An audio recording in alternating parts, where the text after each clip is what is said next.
Hi అండి, అందరికి good morning. నేను ఈరోజు మీకు ఒక మంచి జావ చూపించబోతున్నాను. బార్లీ, ఇవి సగ్గుబియ్యం, ఇది వచ్చేసి సజ్జలు, రాగులు, జొన్నలు. వీటిని ఒకరోజు నానబెట్టి మళ్ళీ వాటిని ఆరబెట్టి పొడి చేశాను. అదేవిధంగా యాక్చువల్గా నేను ఈ బార్లీని కూడా ఏం చేశానంటే లైట్ ప్యాన్ మీద వితౌట్ ఆయిల్తో వేడి చేసి చల్లారిపోయిన తర్వాత పొడి చేశాను. దీంతో జావ చేయడం ఏ విధంగానో చూపించబోతున్నాను. ముందుగా మనం జావకు కావాల్సినటువంటి వాటర్ని తీసుకున్నాను. అది బాయిల్ అవుతున్నప్పుడు ఈ పిండి ఉంది కదా, నేను 3 స్పూన్స్ వేసి బాగా కలిపి పక్కన పెట్టుకుంటున్నాను. ఆల్రెడీ నేను వేసాను.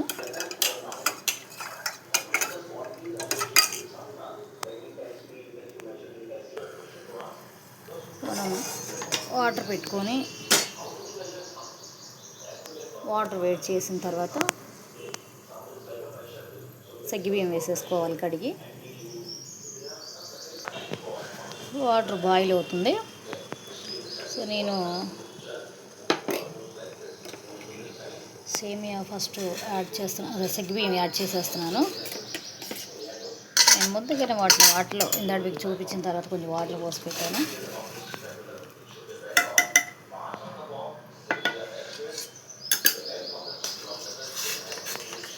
కొంచెం బాయిల్ అవుతున్నాయి అనగా మనం బార్లీ, అదేవిధంగా రాగులు, జొన్నలు, సజ్జలు ఇవేవి అన్నీ కూడా నేను రోస్ట్ చేసుకొని పౌడర్ చేశాను కదా, ఆ పౌడర్ని ఇందులో కలపాలి. వాటర్లో కలిపి పెట్టుకున్నాం కదా, చూడండి. ఇది ఒక 2 నిమిషాలు ఇలా ఉడకగానే పోసేస్తే జావ చాలా బాగుంటుంది.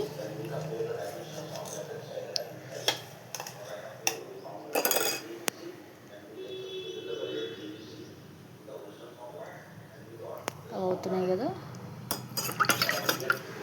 నేను ఇప్పుడు ఇది యాడ్ చేస్తున్నాను. అది పూర్తిగా ఏం ఉడకక్కర్లేదు, ఎందుకంటే దీంతో పాటు అవి కూడా ఉడికిపోతాయి. చూస్తున్నారా,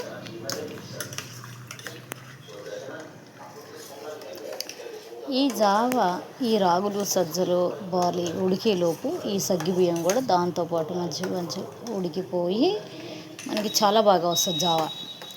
సో దీంట్లో మీకు ఇష్టమైన ఎవరైనా సరే బెల్లం వేసుకోవచ్చు, పంచదార కానీ, లేదంటే దీంట్లో మజ్జిగ చేసుకొని దాన్నైనా పోసుకొని తాగొచ్చు. అది మీ ఇంట్రెస్ట్ని బట్టి ఉంటుందండి. ఇంకొంతసేపు అయితే ఉడకాలి ఇవి బాగా.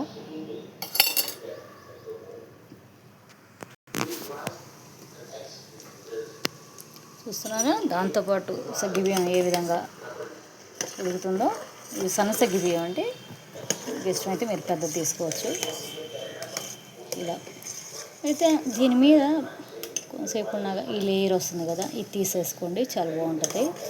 ఇప్పుడే కాదు, కొంచెం బాగా ఉడికిన తర్వాత దీంట్లో మీరు డ్రై ఫ్రూట్స్ అన్నీ కూడా డ్రై రోస్ట్ చేసుకొని పొడి చేసుకొని పెట్టుకుంటాం కదా, అది కనుక వేసుకున్నట్లయితే చాలా టేస్ట్ బాగుంటుంది.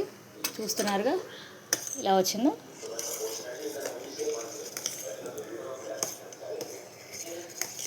ఇప్పుడు సమ్మర్ కదండి, పిల్లలకి గినికి ఇది ఇచ్చినట్లయితే చాలా బాగుంటుంది.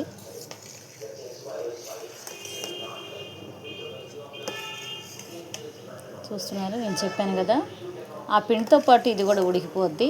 ఇవి సన్న సగ్గుబియ్యం కాబట్టి.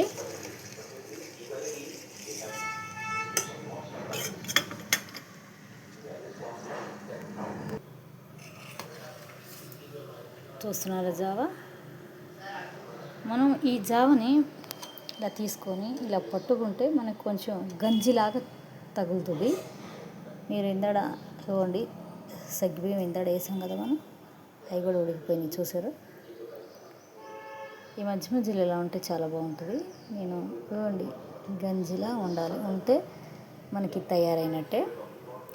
అయితే మనకి కొంచెం ఇది వాటర్ కొంచెం ఉన్నాక కొంచెం మరీ చిక్కగా అవుతుంది కాబట్టి కొంచెం ముందే ఇది స్టవ్ ఆపేసే ముందు కొంచెం వాటర్ పోసుకొని కొంచెం బాయిల్ అయిన తర్వాత ఆపేసేయండి. బెల్లం వేసుకోవాలనుకున్న పంచదార వేసుకోవాలి, మళ్ళీ మీరు వేడి చేసుకొని తాగాలనుకుంటే అప్పుడు వేసుకోవచ్చు, లేదా ఇప్పుడైనా వేసుకొని ఆపేసేయచ్చు.